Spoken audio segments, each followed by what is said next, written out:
I told her that her time started right then, but she sat on the couch, still looking at me, tears streaming down her eyes but no sound. She managed to croak out a babe. "I'm sorry, I didn't." Before she started shaking with sobs, I just shook my head and laughed, dragging 2 suitcases behind her. Her friend, who she had called during that time, dragged out a third one. I assumed she had everything she needed because I wasn't joking when I said I'd donate or trash the rest. I didn't want any of it in my house. I didn't need to be reminded of her. The next thing I did was call May. If she lived closer, I would have wanted to go and talk to her in person, so she'd know how serious things were. But I wasn't going to commit to that. When she picked up the phone, I made sure Tom wasn't in the same place as her and did my best to prepare her that I had something very heavy to tell her.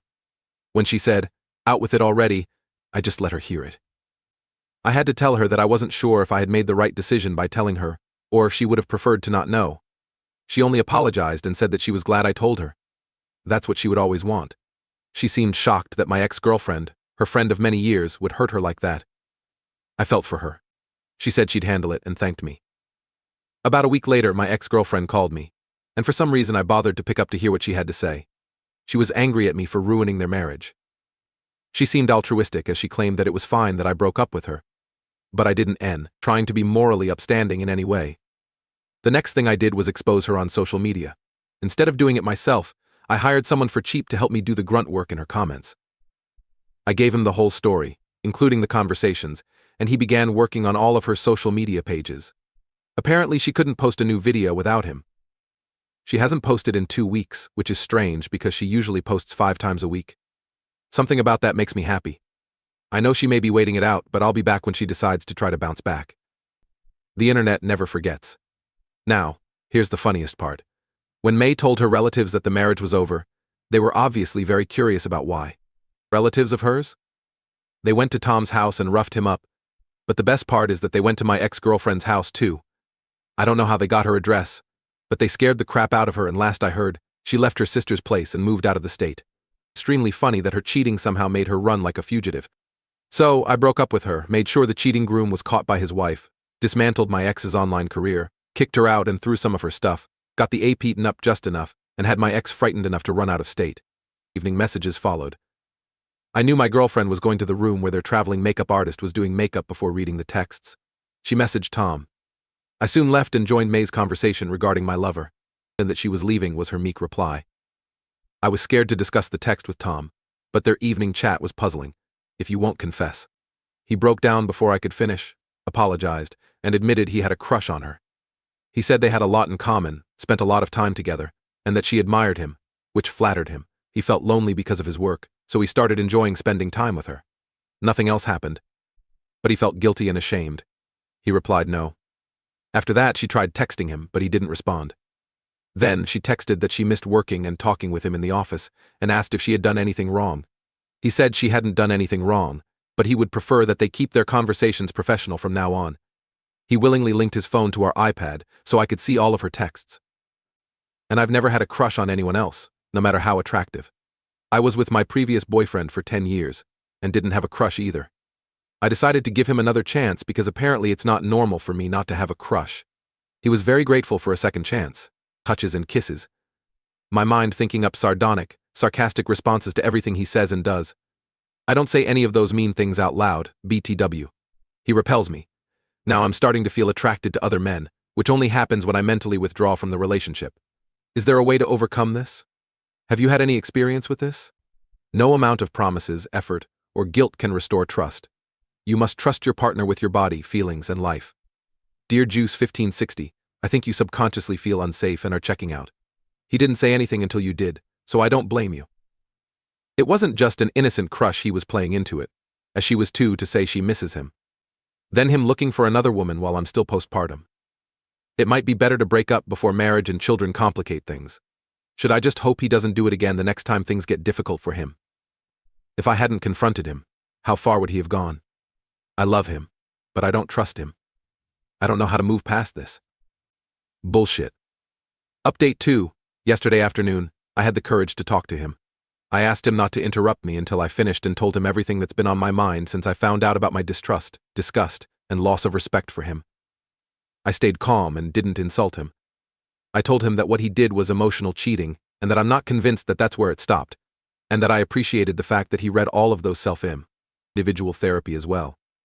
He told me he loved me and that he knew he messed up and didn't deserve me, but that he would spend the rest of his life making it up to me. I told him his words weren't enough and would never be enough again. I started packing my stuff, and he followed me around the apartment, crying and making promises. Before I left, he asked if I'd reconsider us if he proved himself. An apartment. He sent me flowers to the office with an I love you card. I'd throw them away, but I don't want to draw attention at work. So far, he sent me 3 emails pouring his heart out, or whatever, to himself. I haven't responded to them and don't plan to. I haven't blocked him. He crushed my self-confidence and made me doubt myself. I found my girlfriend cheating with her best friend's groom at their wedding. I broke up with her and told the bride, ruining their wedding and wanting retribution. At a bar quiz, I met 26F, my girlfriend. We shared a team since I didn't bring one. Her expertise made me like her. I always like trivia, so anyone who does it fascinates me. Conversation leads to dating. She quit teaching to create her online presence while I pursue my master's. The internet needs more trivia-focused influencers, especially women, so I pushed her. Her high school friend May was fantastic. Outsiders envisioned May's high school boyfriend Tom. 2 high school sweethearts. After college on opposite coasts, they moved in. A few months ago, my girlfriend eagerly told me about Tom proposing to May and their wedding. Tom and May are the nicest after multiple meetings. Have always wished them luck. Her announcement made me delighted. Early love has always fascinated me, yet everyone's narrative is different. We'll see high school. Sweethearts don't guarantee immaculate relationships. Yet nothing matches knowing someone well until the end. As expected, we attended Tom and May's wedding. It was great. I realized that many of May's family were motorcycle club members, making things lively. She didn't share her relatives' pride.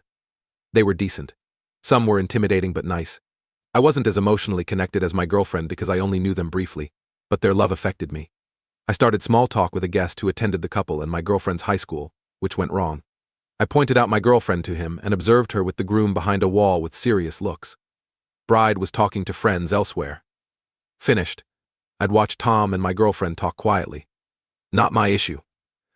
Tom and May's wedding talk appeared overly serious from where I stood. Wanted to ask girlfriend. After the night ended and we went to our hotel room, I asked her what they were talking about so seriously on a happy day for everyone. Initially, she said nothing. The explanation cast uncertainty. I told her it couldn't be nothing, and she probably thought. Realized she had to say something to indicate it wasn't important. She said he was typical. Am I wrong? She calmed his waiting anxiousness with their long past. Despite my many queries, such as why one groomsman wasn't providing a pep talk, and why they were having more of a back and forth than a motivational speech, I was skeptical when she always used phone chat. She appeared serious while using her phone, so I suspected her. Cheating wasn't in my mind. She didn't want to discuss. Maybe Tom told her something private and she pledged not to share, but I checked her phone. Sure. Not my first time on her phone. I found nothing despite 2 additional strong suspicions she was hiding something. You say a lack of trust causes someone to examine their partner's phone, but I think what she doesn't know won't damage her and lets me verify her truth. She didn't lie to me before, building trust. Different this time. Tom's phone texts were read after she fell asleep. He dominated her discourse that night. After returning to the hotel, most wedding day texts arrived. Can I come? Her message as I scrolled back to morning.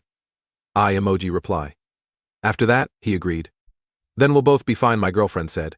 Trust me, I'm not. I have a hell of a lot more to lose in this right now than you do. This is the worst possible timing. It was the only possible timing, Tom, especially since we waited this long. We didn't wait for anything. You came to my room, and on the cusp of being married, you were tempting, messed up. But you liked it, my girlfriend said, followed by a smile emoji. That's not the point. You can like something and know you shouldn't have done it. You sound like you have a conscience now, but you didn't when I was naked in front of you. I messed up. Yes, I liked it. Yes.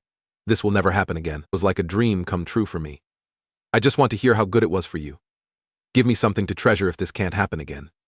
Then Tom went into about 2 paragraphs on their sexual encounter, talking about what he liked most about her body and the things she did. I didn't realize how my hand was shaking with rage until I couldn't read the screen.